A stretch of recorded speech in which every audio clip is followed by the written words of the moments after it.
Good evening, and welcome back to the Poe Museum. Tonight I've crossed over to the Shadow Realm to make contact with Edgar Allan Poe's disembodied spirit in order to ask the age-old question, what wisdom does Poe have for us from beyond the grave? Well, what do you think Edgar Allan Poe would have to tell us if he could speak to us today? We just might have the answer in tonight's installment of the Curator's Crypt.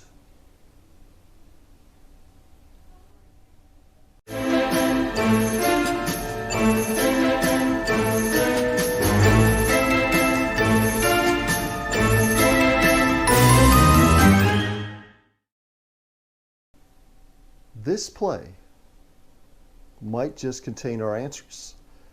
It's Beyond the Grave, a drama published 40 years after Poe's death in 1889 and written by John Franklin Clark.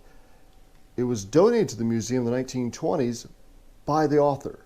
As you can see the dedication right here, to the Edgar Allan Poe Shrine, with the compliments of the author, J.F. Clark. We used to call this the Poe Shrine until the 1930s when they changed it to the Poe Museum, which sounded a little bit less fanatical. But I want to show you the last page here. There's a note here saying that the last part of the play was actually written by Edgar Allan Poe's ghost, that he had conveyed it to the spiritualist medium Lizzie Doyle. Now, Lizzie Doyle was just one of many people who claimed that Poe dictated poetry to them after his death. She was far from the first. Within months after Poe's death, his ex-fiancée, Sarah Helen Whitman, claimed that she heard knocking sounds coming from within her chamber. Whenever she would ask a question of Poe, she'd hear another knocking noise. And she actually hired a professional medium to move in with her for 6 months to help her transcribe the messages that Poe was sending her. Afterwards, Sarah Helen Whitman became a professional medium herself and claimed that she received 3 spiritual letters from Poe. This is a photograph of her holding one of her seances. In fact, she might be trying to contact Poe's spirit in this very picture. 3 years after Poe's death, the January 15th, 1852 issue of the Spirit Messenger published Poe in Heaven, a poem Poe supposedly sent to the trance medium Lydia M. Kinney. In 1857, Dr. J.J. Garth Wilkinson published 6 pages of poetry written by Poe's ghost. Yet another medium, M.J. Wilcoxon, published The Midnight Prayer, an inspirational poem, a work she claimed Poe wrote while he was in control of her body.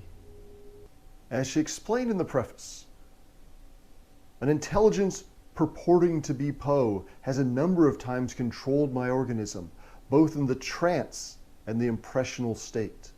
In this superior state, I saw Poe desponding, nervously excited, hurriedly start for his boarding house with a wild, haggard look. Then in 1863, medium Lizzie Doyle entered the picture when she published 6 poems, supposedly written by Poe's spirit, in her book, Poems of the Inner Light. These included poems like The Streets of Baltimore. Now, Doyle claimed that since she'd only ever read one of Poe's poems, she didn't really know his style well enough to imitate it. So people naturally assumed she must be able to write so much like Poe because he was dictating the poems to her. According to her, when she was under the influence of Poe, she would wake up in the middle of the night with verses floating through her head, and then she'd have to write them down first thing in the morning. She found communication with Poe by no means easy. She said, I can only describe it as a species of mental intoxication. I was tortured with a feeling of great restlessness and irritability, and strange incongruous images crowded my brain. Some were bewildering and dazzling as the sun, others dark and repulsive. Under his influence particularly, I suffered the greatest exhaustion of vital energy. So much so that after giving one of his poems, I was usually quite ill for several days. But did she ever have a chance to see him?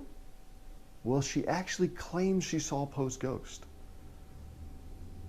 According to her, when he appeared to her, he was full of majesty and strength, self-poised and calm, and it would seem by the expression of his countenance, radiant with victory, that the reward promised to him that overcometh had been made sure his possession. Around his brow, as a spiritual emblem, was an olive wreath whose leaves glowed like fire. So just what lines did Poe send to Doden? Let's read some of them for ourselves. Here's a few lines from the play. Farewell, farewell, like the music of a bell floating downward to the dell, downward from some alpine height, while the sunset embers bright fade upon the hearth at night.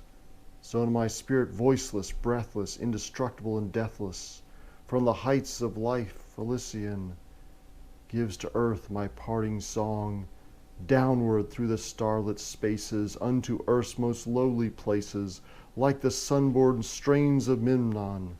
Let the music that float along, with a wild and wayward rhythm, with a movement deep and strong, come up higher, cry the angels, this must be thy parting song.